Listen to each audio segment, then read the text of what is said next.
भूत का छलावा। इस पोस्ट में हम एक भूत की कहानी पढ़ेंगे जिसका नाम है भूत का छलावा। रमेश जो कि मजदूरी का काम करता था। एक दिन वो पास के गांव में मजदूरी के लिए गया। काम खत्म होने के बाद वो शाम के समय अपने घर के लिए चल दिया। पर उस दिन अचानक से बारिश होने के कारण रमेश कुछ देर उसी गांव में रुक गया। फिर जब बारिश बंद हुई तो रमेश वापस अपने घर की तरफ चल दिया, मगर तब तक अंधेरा हो चुका था। जल्दी घर पहुंचने के चक्कर में रमेश ने खेतों के बीच बने रास्ते से जाने का निश्चय किया। काफी समय चलने के बाद रमेश अपने गांव के नजदीक आ चुका था। गांव के में पहुंचने के लिए एक बगीचे से होके जाना पड़ता था। जैसे ही रमेश उस बगीचे में पहुंचा वैसे ही उसे एक बच्चे के रोने की आवाज सुनाई दी। ये सब उस भूत का छलावा था। रमेश से सोचा, इतनी रात को इस बगीचे में बच्चा कैसे आ सकता है। उसने बच्चे को ढूंढने के लिए इधर उधर देखा पर कोई नहीं दिखा। तब उसे ख्याल आया कि हो सकता है कोई औरत किसी काम से बगीचे में अपने बच्चे को साथ लेके आई होगी, इसलिए वो अपने घर की तरफ चल दिया।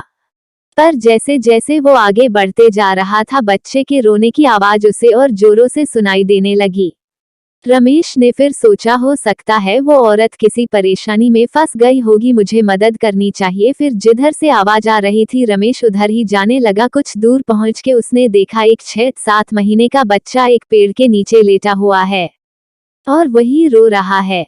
रमेश तुरंत उस लड़के के पास पहुंचा और जोर जोर से आवाज देने लगा, कौन है यहाँ पे, किसका बच्चा है ये? मगर किसी ने आवाज नहीं दी। ये भूत का छलावा था, इसे रमेश समझ नहीं पाया। रमेश ने सोचा शायद इसकी माँ यही आसपास कहीं बेहोश हो गई होगी, इसलिए बोल नहीं रही। फिर रमेश ने पूरे बगीचे को छान मारा मगर उसे वहां पे कोई भी नहीं दिखा। अब रमेश ने गुस्से में चिल्लाया, कौन यहाँ बच्चा रख के चला गया है? मगर किसी की आवाज नहीं आने के कारण रमेश ने वहीं रुकने का फैसला किया कि देखता हूँ कौन यहाँ अपने छोटे से बच्चे को रख के चला गया है। थोड़ी देर में तो आ ही जाएगा, फिर उसे डांटूंगा। मगर काफी देर बीत जाने के बाद भी उस बच्चे को लेने के लिए वहां पे कोई नहीं आया। अब रमेश समझ चुका था कि शायद कोई जानबूझ के अपना बच्चा यहाँ पे छोड़ के गया है। तब रमेश ने उस बच्चे को गोद में उठाया और घर की तरफ चलने लगा। रमेश रास्ते भर चिल्लाते हुए जा रहा था, कैसे कैसे लोग रहते हैं यहाँ पे, अपने ही बच्चे को अकेला छोड़ के चले गए। गुस्से से वो पूरे रास्ते बड़बड़ाते हुए जा रहा था।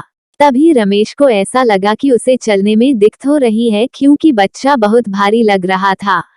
मगर रमेश घर पहुंचने की जल्दी में और तेज चलने लगा कि काफी रात हो चुकी है, जल्दी इस बच्चे को लेके घर पहुंचा जाए।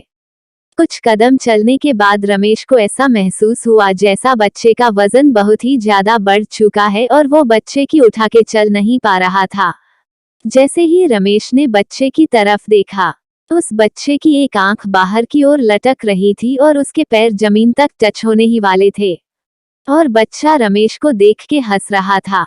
रमेश इतना देखते ही डर के मारे उस बच्चे को फेंक दिया। फेंकने के बाद वो बच्चा जमीन पे नहीं गिरा बल्कि जमीन से थोड़ा ऊपर ही लटकने लगा और जोर जोर से हंसते हुए बोला, क्या हुआ, मुझे अपने घर नहीं ले जाएगा? तू पूछ रहा था ना कि मैं किसका बच्चा हुआ, थोड़ा देर और गोद में रखता तब तुझे बताता किसका बच्चा हुआ मैं। इतना सुनते ही रमेश वहां से तुरंत भागने लगा और अपने घर पहुंचा। मगर उसने ये बात किसी को नहीं बताई ताकि घर वाले भी न डर जाए। जैसे तैसे उसने खाना खाया और सोने लगा। अभी रमेश को हल्की नींद लगी ही थी कि फिर घर के बाहर से उस बच्चे के रोने की आवाज आने लगी। रमेश ने डर के मारे उठ गया। धीरे धीरे वो आवाज और तेज होने लगी। उसने अपने घर वालों को जगाया और सबको उस घटना के बारे में बताया। फिर उसने कहा वो बच्चा अभी भी घर के बाहर रो रहा है। मगर बच्चे के रोने की आवाज किसी को सुनाई नहीं दे रही थी, वो आवाज बस रमेश को ही आ रही थी। उसके बाद रमेश के घर वालों ने गांव के ही एक बाबा को बुलाया जिन्होंने रमेश का इलाज किया और उसके होंठों में धागे बांधे, जिसके बाद रमेश को उस बच्चे के रोने की आवाज आनी बंद हो गई। फिर रमेश उस रात आराम से सो पाया। यदि ये कहानी आपको पसंद आई हो तो अपने दोस्तों और अन्य लोगों के साथ शेयर जरूर करिएगा।